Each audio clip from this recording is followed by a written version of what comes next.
शान्ताकारं भुजगशयनं पद्मनाभं सुरेशं विश्वाधारं गगनसदृशं मेघवर्णं शुभांगं लक्ष्मीकान्तं कमलनयनं योगविद्यानिगम्यं वन्दे विष्णुं भवभयहरणं सर्वलोकैकनाथम्।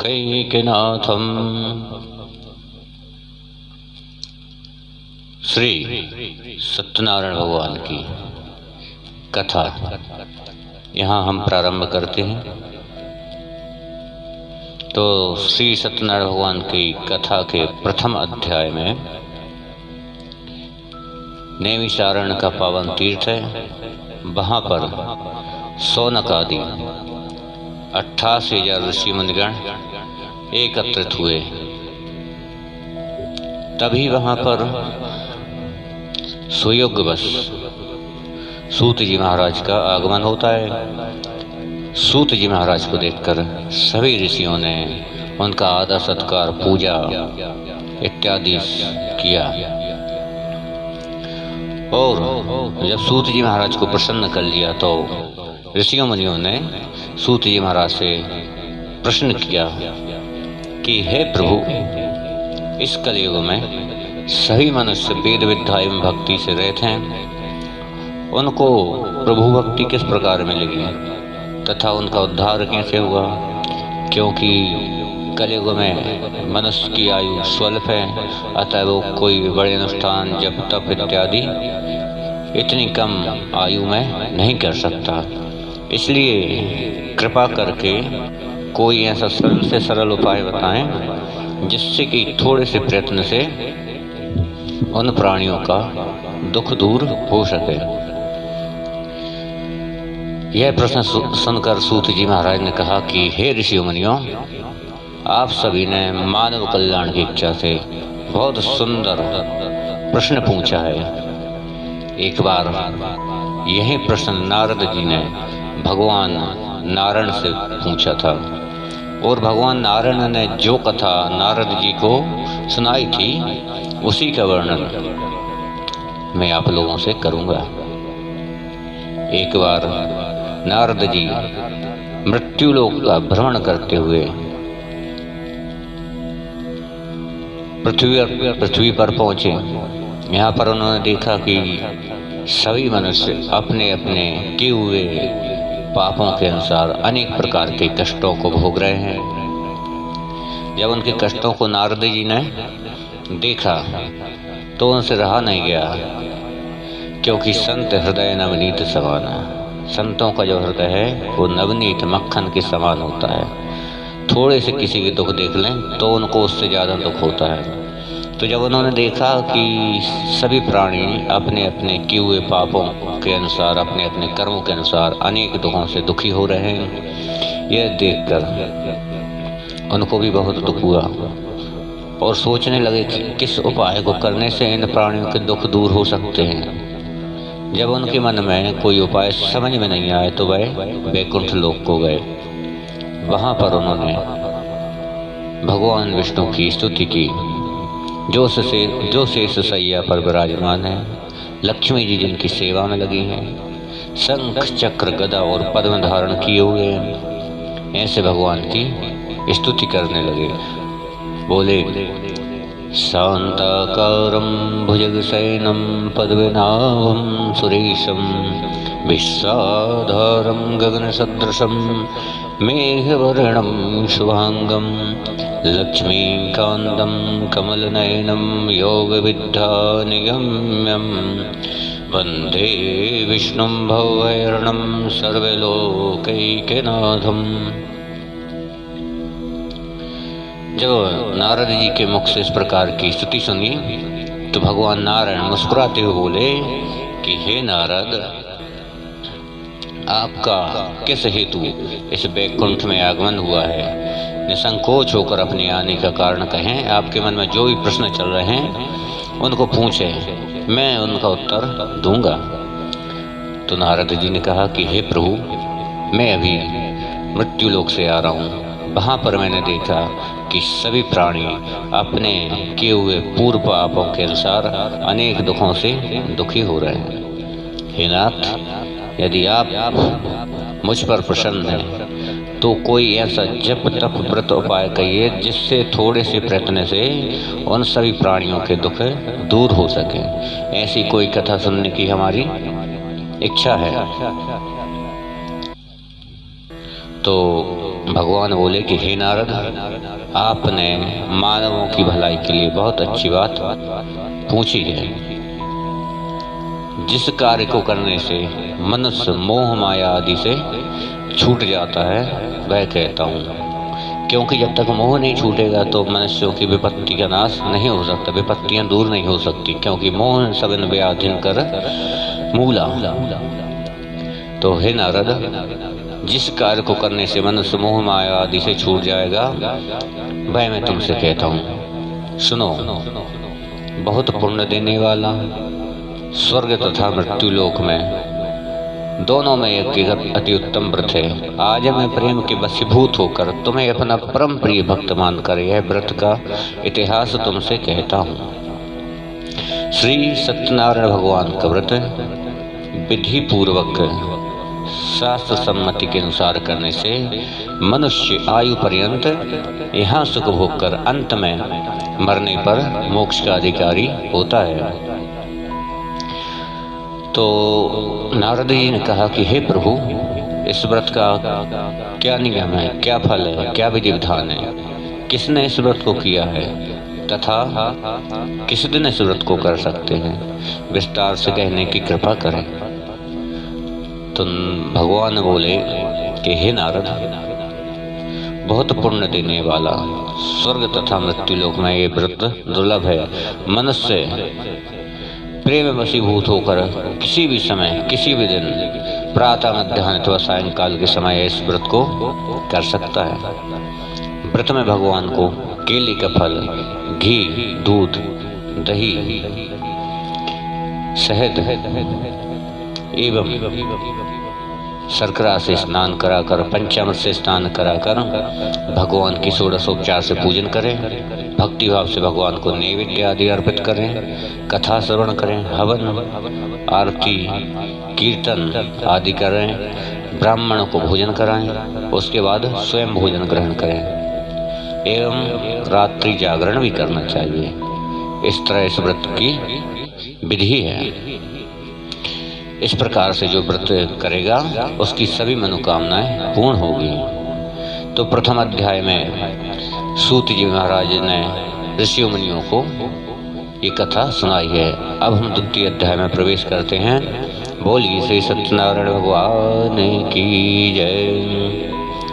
द्वितीय अध्याय में सूत जी महाराज कहते हैं कि हे ऋषि मुनियों, मैंने व्रत की विधि तो बतला दी। अब जिन्होंने सर्वप्रथम इस व्रत को किया है उनका इतिहास भी सुन लेते हैं, उनके इतिहास पर नजर डाल लेते हैं। तो पहला इतिहास है कि प्राचीन काल में सुंदर काशी नगरी में, जिसको हम बनारस के नाम से जानते हैं, एक अत्यंत निर्धन गरीब ब्राह्मण रहता था। वह भूख और प्यास से बेचैन होकर नित्य पृथ्वी पर यहाँ वहाँ भटकता रहता था। एक बार उस ब्राह्मण की दुर्दशा देखकर ब्राह्मणों से प्रेम करने वाले भगवान ने एक बूढ़े व्यक्ति का रूप बनाकर उस ब्राह्मण के पास जाकर पूछा कि हे ब्राह्मण देवता, आप नित्य दुखी होकर पृथ्वी पर यहाँ वहाँ क्यों भटकते रहते हैं? मुझसे इसका कारण कहें, मैं जानना चाहता हूँ। मैं किस प्रकार आपकी मदद कर सकता हूँ? तो वह निर्धन ब्राह्मण बोले कि मैं गरीब हूँ, भिक्षा मांगकर अपना जीवन चलाता हूँ, जीवन यापन करता हूँ, इसलिए पृथ्वी पर यहाँ वहाँ भटकता रहता हूँ। तो भगवान बोले कि हे ब्राह्मण देवता, तुम भगवान श्री सत्यनारायण की पूजा आराधना करो, जिसके करने से तुम्हारी जो सारी दुख दरिद्रता गरीबी है सब नष्ट हो जाएगी और तुम्हें मनोवांछित फलों की प्राप्ति होगी। उस ब्राह्मण को कथा की, पूजा की सब विधि विधान बतलाने के उपरांत बूढ़े व्यक्ति का रूप धारण करने वाले भगवान वहां से अंतर्ध्यान हो गए। अब ब्राह्मण ने मन में सोचा कि मेरे पास ना तो धन है ना अन्न है, मैं कैसे इस व्रत को करूंगा? अपने घर को गया। सोचते सोचते रात भर वो यही चिंतन करता रहा, नींद नहीं आई। लेकिन प्रातः काल उठा और भगवान का स्मरण करके व्रत का संकल्प मन ही मन लेके वह भिक्षा मांगने के लिए नगर में निकल पड़ा। भगवान की कृपा से उस दिन उसको भिक्षा में बहुत सा धन मिला, अन्न मिला, जिससे उसने अपने बंधु बांधव जनों के साथ मिलकर विधि विधान के अनुसार भगवान श्री सत्यनारायण का उत्तम व्रत पूजन किया। उस व्रत पूजन के प्रभाव से वह निर्धन ब्राह्मण कुछ समय पश्चात आर्थिक संपन्न हो गया और एक अच्छा जीवन यापन करने लगा। और उसने नियम बना लिया कि वह नित्य से भगवान की कथा, भगवान की पूजन करने लगा। एक बार जब वह अपने घर में भगवान की कथा कर रहा था, पूजा कर रहा था, तो उसी समय एक लकड़ी बेचने वाला लकड़हारा वहां पर आया। अब लकड़हारे को तो प्यास लग रही थी, तो वह ब्राह्मण के घर में जल पीने की इच्छा से गया। और जब ब्राह्मण को पूजन करते हुए देखा तो ब्राह्मण से पूछा कि हे ब्राह्मण देव, आप एक किस देवता का पूजन कर रहे हैं? इसको करने से क्या कोई फल मिलता है, क्या कोई लाभ होता है? तो वह ब्राह्मण बोला कि इन्हीं की कृपा से मेरे घर में इतने धन धान आदि की वृद्धि हुई है। पहले मैं भी बहुत निर्धन था और इस व्रत के प्रभाव से, भगवान की दया से, कृपा से मेरे घर में धन धान आदि की वृद्धि हुई है। यह बात जब लकड़हारे ने सुनी तो बहुत प्रसन्न हुआ। उसने चरणामृत लिया, प्रसाद लिया और अपने घर को आया। और उसने सोचा कि कल लकड़ियों के बेचने से जो भी मुझे कमाई, जो भी धन मिलेगा, उससे मैं भी भगवान का पूजन करूंगा। अगले दिन वह भगवान के व्रत का संकल्प लेकर लकड़ियों को बेचने के लिए नगर में निकल गया। ऐसे नगर में गया जहाँ लोग, धनवान लोग रहते थे। उस दिन भगवान की कृपा से उसको लकड़ियों के बहुत अच्छे दाम मिल गए। दाम लेकर वह भगवान सत्यनारायण व्रत की पूरी सामग्री खरीद कर एकत्रित करके अपने घर को आया। बंधु बांधव जनों के साथ ब्राह्मण को बुलाकर विधि विधान के अनुसार भगवान श्री सत्यनारायण का व्रत पूजन किया। उस व्रत पूजन के प्रभाव से वह लकड़हारा नियमित रूप से इस व्रत को करते करते अंत में मरने पर मोक्ष का अधिकार उसको मिला और भगवान श्री हरि के वैकुंठ धाम को चला गया।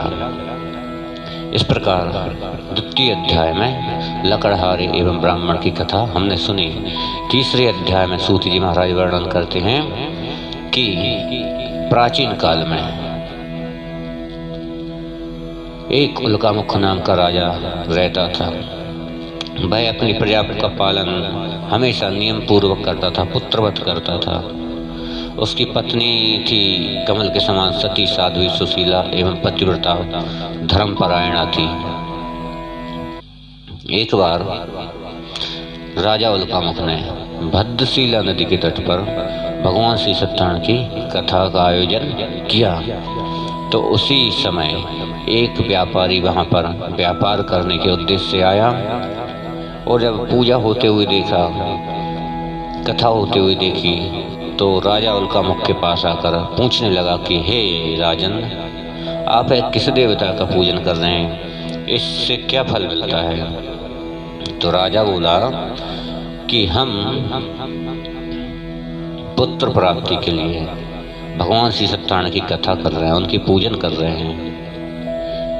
यह सुनकर व्यापारी ने कहा कि मेरे घर में भी अभी तक किसी संतान ने जन्म नहीं लिया है, मुझसे इसका विधि विधान कहें, मैं भी आपके कहे अनुसार इस व्रत को अवश्य करूंगा। राजा से सब उसने विधि विधान सुन लिया और प्रसन्न होकर अपने घर को आया। घर आकर अपनी पत्नी, जिसका नाम लीलावती था, अपनी पत्नी से कहा कि जब हमारे घर में कोई संतान जन्म लेगी ईश्वर कृपा से, तब हम भगवान श्री सत्यनारायण की कथा करेंगे, उनका व्रत करेंगे। और अपने काम में वह लग गया। भगवान की कृपा से एक दिन उसकी पत्नी लीलावती सांसारिक धर्म में प्रवृत्त होकर सभी संसार वासियों की तरह उसने गर्भ धारण किया। 10वें महीने में उसने एक सुंदर कन्या को जन्म दिया। दिनों दिन में कन्या इस तरह बढ़ने लगी जैसे शुक्ल पक्ष में चंद्रमा और चंद्रमा की कलाएं बढ़ती हैं। इसलिए कन्या का नाम कलावती रखा। तो लीलावती ने अपने पति को याद दिलाया कि हे स्वामी, आपने पूर्व में संकल्प किया था कि जब हमारे घर में कोई संतान जन्म लेगी तब हम भगवान श्री सत्यनारायण की कथा करेंगे। अब आप उस संकल्प को पूर्ण कीजिए। तो व्यापारी ने कहा, अभी क्या जल्दी है? जब हमारी कन्या का विवाह होगा तो विवाह के बाद भी व्रत करना पड़ेगा, डबल खर्च क्यों करें, तभी व्रत कर लेंगे। ऐसा कहकर वह अपने व्यापार में लग गया। कन्या कलावती अपने पिता के घर में रहकर वृद्धि को प्राप्त होने लगी। उसकी जब विवाह योग्य आयु हुई, अवस्था हुई, तो एक दिन जब अपनी कन्या की विवाह योग्य अवस्था को देखा तो व्यापारी ने अपने जो सेवक थे उनको कहा कि मेरी पुत्री के वास्ते कोई सुयोग वर देख कर लाओ। साधु व्यापारी की आज्ञा पाकर उसके सेवक कंचनपुर नामक नगर में पहुंचे। वहां बड़ी खोज करने के बाद उनको एक सुयोग वर पुत्र मिला। उस लड़के को लेकर वो व्यापारी के पास आए। व्यापारी ने उस सुंदर लड़के को देखकर अपनी कन्या कलावती के विवाह उसके साथ कर दिया, किंतु दुर्भाग्यवश विवाह के उपरांत भी वह व्रत करना भूल गया। जब बार बार व्रत करना भूल रहा है तो भगवान का क्रोध होना संभव है। भगवान क्रोधित हो गए और व्यापारी को श्राप दे दिया कि तुम्हें दारुण दुख प्राप्त होगा।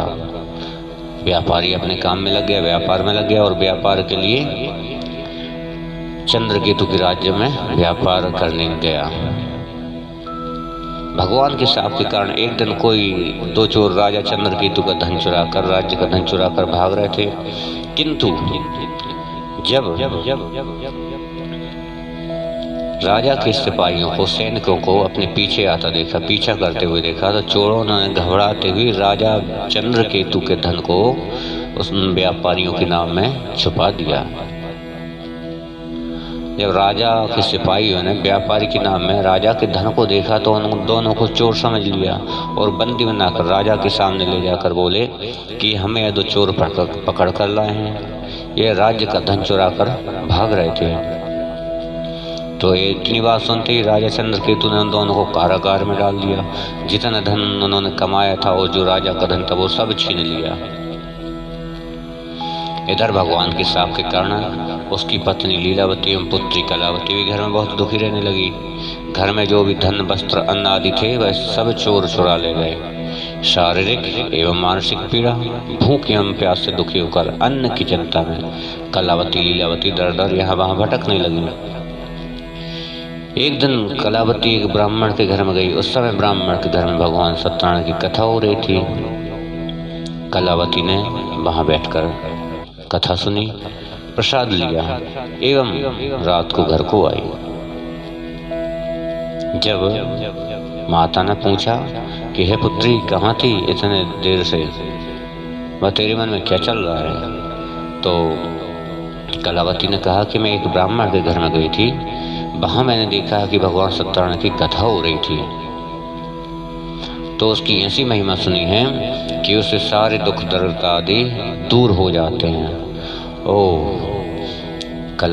लीलावती को अपने पति के पुराने संकल्प याद आ गए कि इन्होंने बार बार पूजा का संकल्प किया था लेकिन कभी पूजा नहीं की। शायद उसी के प्रभाव से हमारे यहाँ इतनी दरिद्रता, दुख आ गए हैं। तो तुरंत भगवान की पूजा की उसने तैयारी की, विधि विधान से भगवान का पूजन किया। घर में जो भी सामग्री उपलब्ध थी उससे ही भगवान का पूजन उसने कर दिया और भगवान से क्षमा मांगी और प्रार्थना की कि हमारा अपराध क्षमा करें। उसकी इस प्रार्थना से तो भगवान संतुष्ट हो गए और राजा चंद्रकेतु को सपने में दर्शन दिया और कहा कि जिन दो व्यापारियों को तुमने पहले चोर समझ के पकड़ा था वे दोनों ही निर्दोष है, उनको प्रातःकाल होते ही मुक्त कर देना। जितना धन भी उनका छीना था वह भी लौटा देना। यदि ऐसा नहीं किया तो तुम्हारा जो राज्य है वह सब नष्ट हो जाएगा। ऐसा स्वप्न देकर भगवान अंतर्ध्यान हो गए और प्रातःकाल राजा चंद्रकेतु ने सभी सभासदों, मंत्रियों को अपने सपने के बारे में कहा तो सबने उन व्यापारियों को मुक्त करने की सलाह दी। राजा चंद्रकेतु ने तुरंत दोनों व्यापारियों को कैद से मुक्त किया, सभा में बुलाया। दोनों ने आते ही राजा को प्रणाम किया। राजा ने उनका मधुर वचनों से स्वागत किया और बोला कि दुर्भाग्यवश आपको इतने दुख उठाने पड़े, इतने दिन कारागार में बंद रखा मैंने आपको, आप दोनों ही निर्दोष हैं, आप अपने नगर को जा सकते हैं। राजा ने ऐसा कहकर उनकी हजामत बनवाई, वस्त्राभूषण, नए नए वस्त्राभूषण पहनाए और जितने धन उनकी नाव से लिया था वह लौटा दिया। इस प्रकार दोनों व्यापारी भगवान की कृपा से प्रसन्न होकर अपने नगर की ओर चले दिए। तो बंधुजनों, ये हमने तीसरे अध्याय की कथा सुनी है। अब चौथे अध्याय में प्रवेश करते हैं। तो चौथे अध्याय में प्रवेश करते ही जब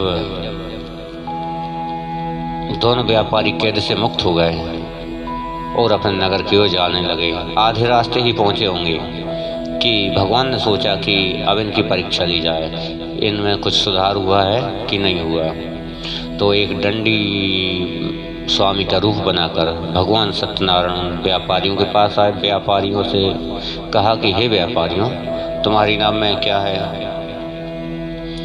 तो व्यापारियों ने कहा, आपको क्या धन चाहिए? अगर धन की इच्छा से आए हो तो आप निराश होगे, क्योंकि हमारे नाम में तो पत्ते भरे हैं। जब व्यापारियों के ऐसे झूठे वचनों को भगवान ने सुना तो कहा, एवं वस्तु जो तुमने हमसे कहा है वही सत्य होगा। ऐसा कहकर वह दंडी स्वामी कुछ दूर जाकर समुद्र के किनारे बैठकर आराम करने लगे। जब नित्य कर्म करने के बाद व्यापारियों ने, ससुर दामाद ने नाव पर आकर देखा कि नाव में तो सचमुच में धन की जगह पर पत्ते भरे थे। यह देखकर तो वह मूर्छित हो गए, जमीन पर गिर पड़े। तो उसके दामाद ने समझाया कि आप दुख न करें, शोक न करें, यह दंडी स्वामी ने हमें श्राप दिया है आपके असत्य वचनों के कारण, अतः हमें उनकी शरण में चलना चाहिए, तभी हमारी मनोकामना पूर्ण होगी। दामाद के ऐसे वचनों को सुनकर व्यापारी दंडी स्वामी के चरणों में गिर पड़ा, क्षमा मांगी, प्रार्थना की, हे प्रभु हमारी रक्षा कीजिए और पहले के समान हमारी नौका में धन भर दीजिए। जब उसकी भक्तियुक्त इस प्रार्थना को सुना तो दंडी स्वामी ने कहा कि हे व्यापारियों, तुमने बार बार मेरी पूजा का संकल्प किया, लेकिन बार बार मेरी पूजा को भूल गए, इसलिए तुम्हें इतना बार बार दुख उठाना पड़ रहा है। तो व्यापारी ने कहा कि हे प्रभु, हम आपकी माया से मोहित हो गए थे, और आपकी माया से मोहित हो जाना कोई नई बात नहीं है। आपकी माया से तो ब्रह्मा, इंद्र, शिव, कुबेर आदि सब देवी देवता मोहित हो जाते हैं, तो मैं अज्ञानी मनुष्य कैसे बच सकता हूँ? आप मुझ पर प्रसन्न होइए, मैं सामर्थ्य के अनुसार आपका पूजन करूँगा। मेरी नौका में पहले के समान धन भर दीजिए। उसकी भक्तियुक्त प्रार्थना को सुनकर भगवान प्रसन्न होकर उसकी इच्छा अनुसार वर देकर वहाँ से अंतर्ध्यान हो गए। नाव पर आकर देखा कि नाव धन से परिपूर्ण हो चुकी थी। दोनों व्यापारी ने भगवान का पूजन किया और अपने घर की ओर चल पड़े। जब घर के पास में पहुँचे तो एक सेवक को घर भेजा। सेवक ने घर जाकर उसकी पत्नी लीलावती और पुत्री कलावती को समाचार सुनाया कि आपके पति नगर के समीप आ गए हैं, स्वागत के लिए चलिए। तो लीलावती और कलावती उस समय भगवान की पूजन कर रही थी। अपने पतियों का जब आने का समाचार सुना तो दोनों प्रसन्न हो गई। लीलावती ने पूजा पूरी करने के बाद अपनी पुत्री कलावती से कहा कि तुम भी पूजा पूरी करके शीघ्र आना। लेकिन अपने पति के आने का समाचार सुनकर मिलने की प्रसन्नता में कलावती गलती कर बैठी। प्रसाद को छोड़कर ही पति के पास आ गई। प्रसाद की अवज्ञा के कारण भगवान सत्यनारायण रुष्ट हो गए और उसके पति को नाव सहित पानी में डुबो दिया। जब अपने पति को वहां नहीं देखा तो रोती हुई जमीन पर गिरकर विलाप करने लगी। अपनी कन्या का रोदन सुनकर व्यापारी भी बहुत दुखी हुआ और भगवान से प्रार्थना की, हे प्रभु हमसे क्या गलती हुई है, हमारा अपराध क्षमा करें। आकाशवाणी होती है कि हे व्यापारी, तुम्हारी जो कन्या है वो मेरा प्रसाद त्याग कर आई है। पति से मिलने की जल्दी में प्रसाद छोड़कर ही आ गई, प्रसाद का अपमान किया, इसलिए इसका पति अदृश्य हुआ है। यदि घर पहुंचकर प्रसाद ग्रहण करके पुनः वापस आएगी तो इसका पति इसको अवश्य मिलेगा। ऐसी आकाशवाणी सुनकर कलावती ने वैसा ही किया। घर आकर भगवान से क्षमा मांगी, प्रसाद ग्रहण किया, पुनः आकर अपने पति के दर्शन किए। तत्पश्चात साधु ने अपने पूरे परिवार के साथ मिलकर एक बार पुनः भगवान श्री सत्यनारायण की पूजा की, कथा सुनी और उस दिन से वह नियमित रूप से अमावस्या, संक्रांति, विशेष पर्वों में नियमित रूप से इस व्रत को करने लगा। अंत समय आने पर अपने पूरे परिवार के साथ वैकुंठ धाम को चला गया। तो इस प्रकार ऋषियों मुनियों चतुर्थ अध्याय की कथा संपूर्ण होती है। 5वें अध्याय में प्रवेश करेंगे। आगे सूत जी कहते हैं कि प्राचीन काल में तुंगध्वज नाम का एक राजा था। वह अपनी प्रजा पालन में हमेशा लीन रहता था, लेकिन एक बार वह वन में गया। वहाँ उसने बहुत से जीव जंतुओं को मारा और जब थक गया शिकार करते करते तो बट वृक्ष के नीचे आकर बैठ गया। कुछ ग्वाल वाले वहाँ भगवान का पूजन कर रहे थे। राजा ने देखा, फिर भी पूजा स्थान पर नहीं गया। ग्वाल वालों ने भगवान का प्रसाद राजा के सामने रखा तो प्रसाद को वहीं छोड़कर अपने नगर में आ गया। नगर में आया तो देखा कि उसका जो राज्य वैभव ऐश्वर्य था सब नष्ट हो चुका था। यह जान गया कि यह सब मेरे अभिमान के कारण हुआ है, भगवान के श्राप के कारण हुआ है। अतः विश्वास करके ग्वाल वालों के पास पुनः गया और भगवान से क्षमा मांगी और ग्वाल वालों के साथ मिलकर भगवान का पूजन किया और भगवान का प्रसाद ग्रहण किया। कुछ समय पश्चात